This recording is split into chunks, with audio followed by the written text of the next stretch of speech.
അഴിമതിയിൽ കുളിച്ചു നിൽക്കുന്ന പിണറായി വിജയൻ സർക്കാരിനെതിരെ കേരളത്തിലെ BJP ഘടകം ഐതിഹാസികമായ സമര പോരാട്ടങ്ങൾക്ക് ആരംഭം കുറിക്കുകയാണ്.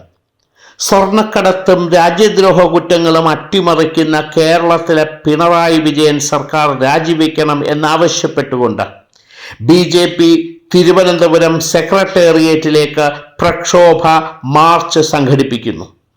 2024 ഒക്ടോബർ 4 വെള്ളിയാഴ്ച രാവിലെ പാളയം രക്തസാക്ഷി മണ്ഡപത്തിൽ നിന്നും ജാഥ ആരംഭിക്കും.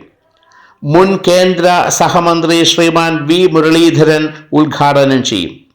BJP സംസ്ഥാന അധ്യക്ഷൻ ശ്രീമാൻ K സുരേന്ദ്രൻ, തിരുവനന്തപുരം ജില്ലാ അധ്യക്ഷൻ VV രാജേഷ്, മറ്റ് സംസ്ഥാന ജില്ലാ നേതാക്കന്മാർ ഈ മാർച്ചിന് നേതൃത്വം നൽകും.